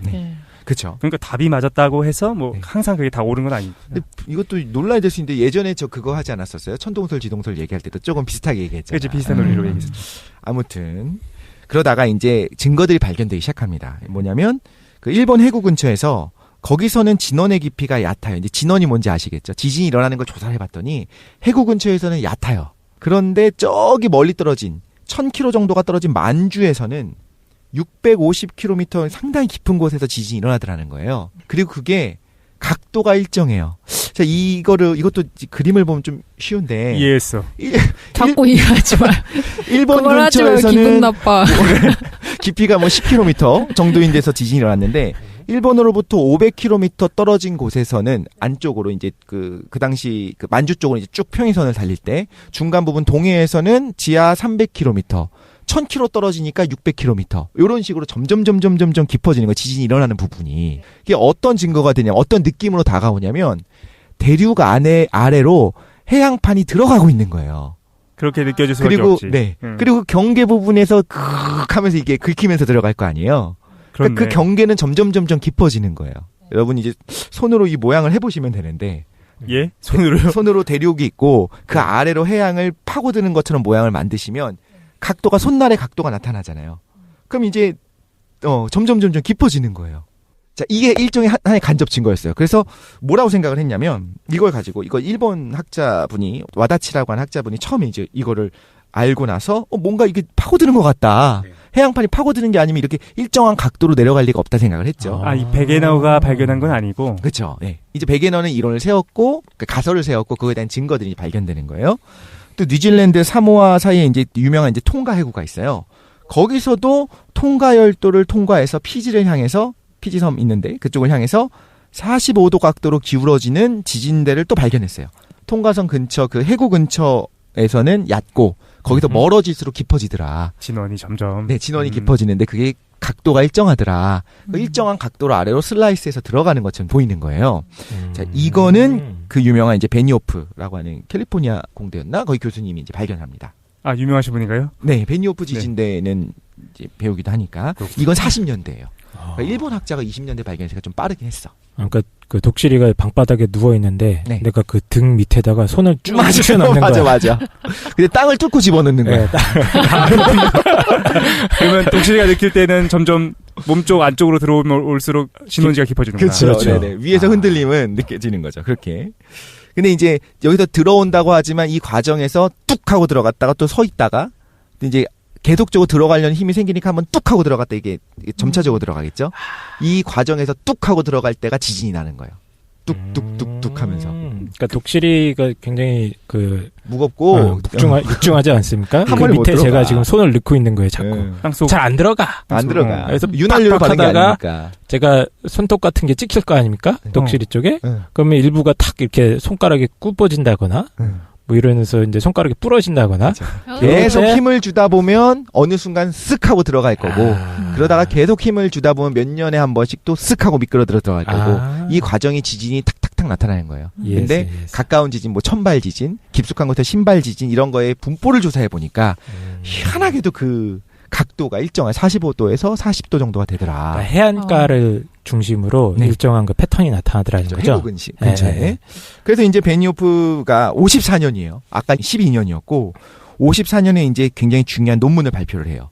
해구에서 거대한 해저 지각의 일부가 대륙 밑으로 파고들고 밀고 들어간다고 주장을 한 거예요. 그러니까 이게 45도 각도로 들어가겠지? 이렇게 주장을 했어요. 그럼 이제 중요한 질문이 생깁니다. 에너지가 뭐냐? 파고든다고 주장할 건 무슨 에너지로 이게 들어가는지 알아야 될 거고 그렇네. 신의 섭리. 또 하나가 아니 파고 들어가면 해양지각이 점점 줄어들 거 아니에요. 지금 강 선생님의 손은 점점 제 밑으로 들어가고 있으니까 손이 줄잖아요. 그러면 어디선가 생겨나야 된다고. 그렇네. 그죠? 그럼 뭐가 해양지각을 대체하느냐? 이거에 대한 이제 의문이 우리 안에 자연스럽게 생기죠. 그게 50년대였어? 54년이었어요. 이야, 진짜? 얼마 안 됐, 진짜 얼마 안 진짜 됐어. 얼마 안 됐네? 우리 교과서가 생각보다 최신 결과를 그렇네요. 반영하고 있습니다. 근데 이제 50년대 세계 2차 대전이라든가 그게 끝나고 이제 냉전도 시작되고. 활발한 이제 그게 시작돼요. 탐사가 시작돼요. 그래서 대서양의 해저 탐사를 하는데 막 TNT를 폭발시키고 그 폭발력으로 그 폭발하는 에너지가 갔다가 다시 돌아오는 거 있잖아요. 소나를 쏘듯이 그 에너지 파동이 물의 흔들림이 지각에 닿아서 돌아오는 것들을 관찰한다든가 이런 식으로 어마어마한 이제 관찰들을 합니다. 그랬더니 대서양에서 여러 가지를 알아내게 돼요. 첫 번째가 생각보다 해저 퇴적물이 얇더라. 평균 800m밖에 안 돼요. 이게 무슨 의미냐면 지금 강이나 바다 같은 데서 계속적으로 엄청난 모래들이 계속 들어오고 있거든요. 이게 수억 년 동안 수십억 년 동안 쌓였다면 퇴적물이 엄청나게 두꺼워야 돼요. 그렇지. 몇 억 년 동안 계속 모래가 지금 쓸어 들어오고 있으니까. 그렇죠. 그런데 퇴적물이 평균 0.8kg밖에 안 된다는 거는 이상하게 별로 안 쌓였다는 거예요. 다르게 말하자면 최신화됐네. 얼마 안 나왔어. 이게 생긴 지 얼마 안 됐어. 이 해양지각이 생긴 지 정말 20억 년이 지났다. 그럼 어마어마하게 지금 쌓여 있어야 돼요. 그렇네요. 수영장 바닥에 계속 흙이 그치, 쌓인다고 쌓이는 생각하면 거죠. 네. 그게 계속 쌓였어야 되는데 생각만큼 안 쌓인 거야. 0.8kg밖에 안 되니까. 그럼 그게 다 어디 갔느냐? 네. 그리고 그 퇴적물이 대륙 근처에서는 두꺼운데 바다 중앙에서는 얇아지고 중앙에 거대한 대서양 산맥이 있는 걸 발견했습니다. 바닷속에 산맥이 있어요. 아까 그 사진, 그림을 보시면 좀 징그러울 정도로 등딱지가 이렇게 갈라진 것처럼. 근데 그게 대서양의 딱 중간에 있어요. 또 신기하게. 그죠? 그림을 보면 네. 아메리카 쪽이랑 아프리카 쪽이 딱 중간에 사이에 그 해령이라고 하는 산맥이 있어요. 근데 그 산맥은 해령이라고 이름을 붙인 거예요. 네, 그렇게 되어 있고 그 중앙 대서양 산맥의 높이가 3km가 넘어요. 바닥에서부터. 굉장히 높아요. 3km니까. 네. 3km가 넘고 너비는 500에서 5000km. 너비는 또 옆으로 굉장히 커요. 생각보다 크고 중심부로 가면 경사가 급해지는데 이것도 신기하게 북극에서 남극까지 대서양 중간을 가로지르고 있어요. 그러니까 커다란 산맥이 네. 그 두 대륙 사이 한가운데쯤에 딱 있더라. 네. 하필이면 한가운데 있고 북극부터 남극까지 쫙 가로지르고 있고 현무암질이고 왜 좌측과 우측의 길이가 거의 똑같지까지 좀 뭔가 이상한 거예요. 그리고 대양저 산맥의 중앙 산마루에 그 산꼭대기에 거대한 틈이 또 있어요. 산마루인데. 네. 그리고 거기에 이제 열곡이 있고 열곡? 좀 뜨거워요. 그 부분이. 아, 그래요. 뜨겁고 산맥 여러 곳에서 이거는 그림을 봐야 안 돼. 산마루가 열곡에서 수직으로 갈라져서 오른쪽 왼쪽으로 오프셋이 있다는 건데 그러니까 산이 대서양을 가로지르면서 수직으로 남북 방향으로 있잖아요. 근데 갈라진 틈이 동서 방향으로 계속 있어요. 근데 그게 90도야. 딱 각도가. 그림 한 번만 딱 봐주시면. 뭘로 검색해? 언더시맵. 영어로? 이런 식으로. 산맥이 있고 산맥은 남북으로 되어 있는데 계속 지금 가로 방향으로 줄무늬들이 있잖아요. 그 청취자 여러분들도 언더시 맵 하셔서 보시면은 미국과 그 유럽 사이에 무슨 지렁이 같은 게 한 마리 있어요. 좀 징그럽죠. 근데 지렁이가 아니라 그리마 같아. 그리마. 돈벌레. 돈벌레. 그러니까 지금 독실이가 얘기하는 거는 해령이면 그 지렁이처럼 돼 있는 게 해령인데 찾았어. 그 그리마처럼 다리 부분이 막 나와 있는 거. 그렇죠. 이게 옆으로 수직으로 돼 옆으로 있다는 나와 거예요. 있어요. 이게 왜 있는 거예요, 이거? 그게 이제 발산 경계에서 보존 경계가 나타나면서 나타나는 자연스러운 건데 그걸 예? 이제 정합선을 설명하는 거는 그림이 없으면 조금 설명하기 힘들어서 좀 넘어갈게요. 이제 알겠습니다. 간접 증거니까. 네. 근데 어쨌든 정리하면은 해안가 쪽에서는 퇴적물이 별로 안 쌓여 있는데 그렇죠. 희한하게도 양 대륙 사이 한가운데쯤에 딱 가면 높다란 산들이 있더라. 네. 그러니까 아마도 그게 뭔가 거기로 이렇게 쏠리는 증거 아니냐. 뭐가 있지 않을까 생각을 했고 그분이 이런 거 이제 뜨겁기도 하고. 사회과학 쪽에서는 음모론이라고 하지 않습니까? 아, 그렇군요. 프리메이슨이. 네. 그리고 이제 지진이 대서양에서 엄청나게 발생을 해요. 근데 그게 다 어디서 진짜 거의 다 어디서 발생하냐면 그 가로줄무늬 있죠. 예. 가로줄무늬에서 발생을 해요. 자, 그럼 가로줄무늬가 왜 나타나는지를 조금 설명을 해볼게요. 네. 자, 이제 여러분이 신의 손을 가지고 아메리카 대륙을 왼쪽으로 잡아 뜯을 거고 유럽 네. 대륙을 오른쪽으로 잡아 뜯을 겁니다. 오케이. 그럼 가운데가 벌어지겠죠. 네. 근데 걔가 꼭 일자로 뜯어질까요? 아니면 윗부분은 좀 좌측에 치우쳐지고 약간 아래는 오른쪽에 치우쳐지고 이렇게 찢어질까요?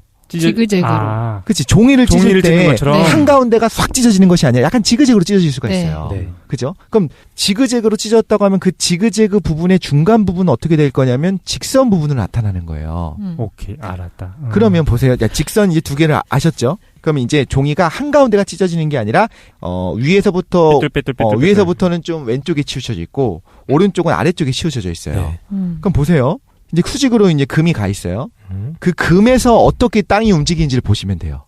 그 금 마찰이 부분에서. 심하겠다. 마찰이 심하지. 이렇게 잡아뜯는데 얘가 요렇게 되니까 이거 이렇게 잡아 당기니까 이렇게 된다고요?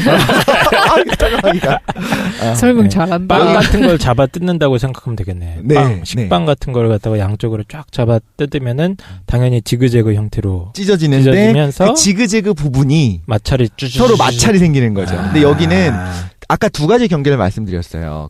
지금 이 경계가 보존 경계인 거고 경계가 보존되니까. 근데 아까 발산 경계와 수렴 경계를 설명해 드렸거든요. 발산 경계가 지금 해령이에요. 네. 나타나고 있어요. 발산하고 있어요. 땅이 나타나고 있고 수렴 경계가 아까 말씀드린 것처럼 땅으로 파고들고 섬입대에 들어가는 해구들. 해구. 근데 지금 이 부분은 뭐냐면 누가 누구 안으로 파고드는 게 아니라 그냥 옆으로 미끄러져 마찰에 들어가는 거예요. 네. 우리가 만원 지하철에서 옆에 사람을 이렇게 밀치면서 나오듯이 이런 보존 경계가 있는데 보존 경계도 마찬가지로 옆에 있는 암석과 이 거대한 암석들이 마찰을 일으키잖아요. 네. 모든 지진이 대서양에 있는 모든 지진이 다 거기서 일어나는 거예요. 그러니까 지진은 뭔 것 같다? 아마도 바위들이 막 서로 부딪히면서 나타나는 게 지진인 것 같아. 라고 하는 굉장히 중요한 증거가 되는 거죠. 간접 증거가.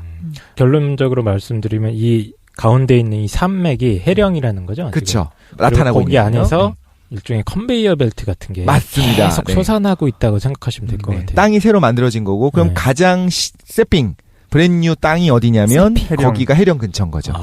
그게 쭉 가서 어디로 해구 아래로 파고드는 거예요. 이제. 그러면 해령이랑 해구에서 발생하는 지진의 좀 양상이 다를 것 같은데? 해령에서는 표면 쪽에 가깝게 해령에서는 지진이 거의 안 일어나든가 아니면 지금 말한 그 보존 보존 경계에서 경계에서. 주로 나타나죠. 마찰로 인해서. 근데 해구는 대륙판 아래로 뚫고 들어가는 진원지가 과정에서 깊을 것 같아. 점점 깊어지죠. 그렇구나. 진원지가 점점 깊어진다가 핵심이에요. 그래서 뭐를 먼저 발견했냐면 사실은 그 아까 일본 학자라든가 그 캘리포니아 교수님이라든가 이렇게 해서 그 경계를 와다치 베니오프 지진대라고 한다고 했잖아요. 네. 그래서 해구를 먼저 발견했어요. 해구 쪽에서 일어나는 지진의 양상이 점점 깊어지네? 이상하다? 이렇게 어떤 40도 각도로 파고드네? 이렇게 이야기하고 그걸 발견하고 그다음에 이제 대서양의 바닥이 어떤 형태로 생겼는지를 알아내면서 그 이후에 이제 관측 기술이 발달하면서 그럼 여기가 땅이 만들어지는구나. 저쪽에서 들어가고 있으니까 이런 것들을 이제 50년대, 60년대 알아내게 되는 거죠. 야, 정말 재밌네요. 최근에 알았네. 그래서 이제 이걸 합쳤어요. 그래서 지각은 정리하면 끊임없이 해저 산맥에서 솟아오르고 바깥쪽으로 컨베이어 벨트처럼 움직여서 깊은 해구에서 사라집니다. 이게 이제 해저 확장설이죠. 그 다음에 이제 해저 시추공 샘플 분석을 했어요. 직접 뚫어가지고 이제 과학기술이 발달하니까 직접 샘플 분석을 해봤더니 나이가 실제로 해구로 갈수록 지각의 나이가 많아지더라. 아하. 어린애는 그 중앙 대양저 산맥이더라. 해령. 해령이 어리고 해구는 늙었다. 그렇게 여기까지 알아낸 거죠. 그리고 해저 지온도 측정을 해봤더니 실제로 해저 산맥 밑에서 뜨거운 물질이 솟아오르고 그다음에 해구에서는 차가우니까 다시 이제 안으로 파고들면서 꺼지는 거더라. 이런 것들을 알아냈어요. 우리가 이걸 90년대 배웠잖아요. 네. 그러니까 정말로 최신의 과학적 성과를 배운 거네. 그렇죠. 어떻게 보면 그렇죠. 과학이 막 몇백 년, 몇천 년 동안 있었던 그거에 비해서 그리고 그럼 이 움직이게 하는 건 뭐냐? 멘틀 상부에 있는 그 저속도층이 있어요. 연약권이라고 하는. 그러니까 지진파의 속도가 갑자기 감소하는 데가 있어요. 아까 제가 말씀드린 것처럼 액체는 아니에요. 근데 아주 극히 일부가 녹아 있고 아주 천천히 움직일 수 있어. 저속도층이 그렇게 단단한 건 아니라서 연약하고 아주 느리게 움직일 수 있더라. 그럼 멘틀이 아주 느리게 움직일 때 그 위에 떠 있는 그 지각도 같이 움직이는 거예요. 이렇게까지 이제 생각을 했고요. 이제 66년, 67년에 그 수많은 연구 논문들이 계속 이제 나타나겠죠. 사실 생각해보면 이거를 알아내려면 대서양에 그 산맥이 있고 산맥의 형태가 어떻고 지진이 어떻게 나타나고 해야 되니까 축적된 어떤 기술이 없으면 불가능한 거잖아요. 그렇지. 그러니까 베게너가 잘못했다기보다는 베게너는 이런 걸 알 수가 없었지 그 당시에는. 그래서 이제 그 모든 연구 논문들이 전부 다 대륙이동설을 지지하는 걸 확인했고요. 67년에 이제 사이크스라고 하는 분이 지진학적 증거를 결정적으로 받아들여서 이제 이거는 중요하진 않지만 저한테는 이게 좀 감동적이어서 설명을 하고 싶어요. 간단하게 67년 미국 지구물리연합회 정기총회에서 지구과학 역사에서 하나의 전환점이 되는 패러다임 시프트가 일어납니다. 그 패러다임 시프트는 우리가 뉴턴에서 그 천동설이 지동설이 되는 거, 또 뉴턴에서 아인슈타인으로 가는 거, 그렇죠. 이런 것들을 패러다임 시프트라고 하잖아요. 근데 지구과학에서의 패러다임 시프트는 이거였어요. 정적인 지구였는데 그렇지 않고 지각이 정말 움직이구나를 결정적으로 받아들인 게 67년입니다. 우와, 진짜? 얼마 안 됐죠. 진짜 얼마 안 됐네. 그때까지 해저 확장설에 대한 70여 편의 논문이 발표됐는데 그 논문들이 많은 다수가 뭐였냐면 이걸 반박하고 싶었어요. 원래 정상과학은 그렇잖아요. 움직인다는 걸 반박하고 싶은 거예요. 이 거대한 게 움직인 거 쉽지 않아. 근데 그 모든 논문들이 하나도 빠짐없이 전부 다 오히려 그 지지하고 있었던 해저 확장설을 지지하고 있었다는 거죠. 그래서 이제 67년에 이게 최종적으로 공인이 돼요. 근데 여전히 이거 아니다라고 사는 사람들이 당연히 있죠. 그 사람들이 오늘날까지도 오늘날까지 있어요. 90년대까지도 있었었고 그분들이 다 교수님들이에요. 교수님들인데도 나는 아직까지 좀 증거가 좀 부족하다고 생각하는 이런 분들이 있어요. 근데 일단 우리가 교과서에 나올 정도로 공인된 하나의 어떤 이론으로 우리는 지금 받아들이고 있습니다. 그렇군요. 그래서 이렇게 판들로 이루어져 있다. 지금 얘기한 거는 대서양에서 어떤 판이 나타나갖고 저기 섬입에 들어가는 걸 얘기하잖아요. 그럼 태평양의 그 환태평양 지진대라고 부르는 그 불의 띠? 이건 도대체 뭘 말하는 거냐. 태평양판이 솟아 올라가지고 들어가는 부분들을 이야기를 하는 거예요. 그럼 아까 그 그림을 보면 태평양판이 어디서 나타나고 어디서 들어가는지가 보이거든요. 그러니까 그 거대한 판이 어떻게 만들어진지 보시면 왜 거기를 우리가 불의 띠라고 부르는지가 나타나는 거죠. 한번 그림을 보시면 남아메리카의 왼쪽에서부터 딱 보기에 해령들이 막 있죠. 거기서 만들어진 게 어디로 쭉 움직여갖고 어디로 들어갈 거냐면 일본 쪽부터 시작해서 안류산 열도 부분, 뭐 통가 해구 부분 이런 여기저기 이제 파고 모양을 보면 딱 티가 나요. 여기는 해령이구나, 여기는 해구구나라고 해구 쪽으로 들어가고 있는 거예요. 대륙이 만들어져서. 이해를 돕기 위해 좀 말씀드리면 우리가 뭐 대륙들을 구분하지 않습니까? 네. 유라시아 대륙이 있고, 맞습니다. 네. 네, 북아메리카 대륙, 뭐 남아메리카, 아프리카, 네. 뭐 이렇게 오세아니아 이쪽을 나누는데 네. 그게 좀 우연인지 뭐 모르겠지만 그게 한 덩어리씩 거의 판이 있는 것 같아요 보니까. 일종의 그렇게 그렇죠. 네, 그 각각의 판이 있고 그 아시아와 아메리카 대륙 사이에 엄청나게 큰 태평양 판 덩어리가 그쵸. 큰 쟁반 같은 게 하나 있는데 그 근처가 지금 소위 말하는 불의 고리. 그렇죠. 예. 근데 여기 언더시 맵에 보면 그 판 중에서 어떤 부분은 좀 애가 이렇게 시커멓고 어떤 부분은 시커멓지 않거든요. 네. 근데 시커먼 부분이 그거구나. 해령. 좀 징그러운 그리마처럼 생긴 그리마가 해령. 막 만들어진 애들인 해령. 거야. 돈벌레처럼 생긴 게 해령. 근데 조금 깔끔한 데가 해구구나. 해구. 근데 해구는 딱 보기 깊어 보이잖아요. 파고드니까. 네. 그러니까 여기 딱 보면 이제 일본 쪽을 보면 그 판의 경계가 해구라는 게 보여. 네, 그렇죠. 그죠. 그 옆으로 쫙 있고, 그래서 그쪽에서 계속적으로 위에 떠 있는 대륙판 아래로 얘가 들어가면서 미끄러져 들어가면서 그 미끌미끌하지 않기 때문에 막 끄거리면서 들어갈 거고, 그게 암석의 어떤 그 휘어짐이 축적되다가 그러니까 이게 주기적으로 나타날 수 있는 거. 150년마다 한 번씩 꽝 하면서 들어갈 수 있는 거예요. 그게 이제 기록에 남아 있는 지진들, 주기적인 지진이 되는 거죠. 이렇게 지진이 발생합니다. 결국 일본은 망할 수밖에 없다. 위치가 너무 안 좋죠. 진짜 안 좋네. 그리고 저희는 다행이죠. 예전에 저쪽 칠레 앞에서 있었던 그 대지진의 여파가 그거로 인한 쓰나미가 일본까지도 와서 피해를 줬거든요. 오키나와까지도 갔고 한국은 피해가 없었어요. 근데 이상하게 칠레 주변에는 해령이나 해구가 없는데요? 옆으로 움직이는 애들이 있어요. 아, 그래요? 그래서 이제 또 중요한 부분 중에 하나가 보존 경계라고 하는 데가 있잖아요. 깡쌤이 너무나 좋은 걸 찾았는데. 어떤 거에서 찾으셨어요? 판 구조론 치면 나오는 그림이 판 있습니다. 구조론. 네. 한글로요? 아, 영어로요. 판 구조론 치면 돼요. 저 궁금한 게 있는데요. 네. 그러면 지금 설명해 주신 것 중에 불레고리가 네. 지금 수렴 경계에 해당하는 거죠. 판이 파고드는 그 시점에 위치해 있는 것들이에요? 그렇지만 또 어떤 게 있냐면 꼭 나오고 들어가고만 있는 게 아니에요. 옆으로 움직이는 것도 있어요. 네, 맞아요. 보존 보존 경계. 경계. 근데 제가 뭐가 궁금하냐면 단적으로 봤을 때 보존 경계는 네. 진원지가 가깝잖아요. 네, 그렇죠. 아무래도 지각판이 조금 네. 가깝겠죠. 그리고 네. 수렴 경계에서 수렴이 시작되는 파고드는 그 시작점은 가깝죠, 거기는. 진원지가 가깝잖아요. 네. 근데 여기에서는 그러면은 규모가 커질 수밖에 없잖아요. 느끼는 규모들이. 그렇죠. 우리가 느끼기에는. 네네. 맞아요. 네. 근데 이게 파고들면 파고들수록 제가 그냥 직관적으로 생각하기에는 판이 파고드니까 그 여파는 되게 큰데 에너지가 발산되는 거는 네. 근데 깊숙이 파고드니까 음. 진원지가 밑으로 파고들면서 멀어지잖아요. 네, 맞아요. 네. 근데 그걸 상쇄하고도 남나요? 에너지가 큰 만큼 밑으로 파고드니까. 파고들면 좀 더 얘들이 물렁물렁해지고 뜨거우니까 그런 것도 있고 그리고 올라오는 과정에서 많이 줄어들죠. 그러니까 아까 3차원으로 퍼져나가니까. 네. 그래서 제가 궁금한 게 불레고리가 저희가 세계적으로 위험한 지진이 많이 발생하는 그 규모가 큰 지진이 발생하는 지역이다라고 생각했을 때는 네. 그럼 수렴이 시작되는 부분이어야지 여파가 클 수 그쵸. 있잖아요. 네. 그러니까 거의 대부분은 수렴이 시작되거나 아니면 보존 경계에 해당하는 거예요. 맞아요. 네. 아. 발산 경계에도 항상 근데 보존 경계 옆에 바로 있잖아요. 네. 네. 그래서 이제 거기도 나타나고 그리고 그 지금 말씀하신 것처럼 그 불의 띠를 보면 그건 북아메리카 그러니까 미국 부분에서는 경계가 따로 뭐 없어요. 네. 근데 거기는 뭐가 있냐면 태평양판은 위로 올라가려고 하고 북서쪽으로 올라가려고 하고 상대적으로 아메리카판은 가만히 있으려고 혹은 상대적으로 동남쪽으로 가려고 해요. 그럼 여기서는 보존 경계가 돼요. 그리고 거기에 단층이 그 유명한 샌프란시스코 대지진이 그렇게 나타난 거였고 이게 지진학의 역사를 또 바꿨거든요. 잠깐 그래요? 쉬었다가 그러면 역사에서 나타난 중요한 지진 몇 가지를 좀 설명을 드리도록 하겠습니다. 아, 네. 네. 수능 봐도 될 것 같습니다. 잠깐 쉰 다음에 수능 보는 걸로 하겠습니다.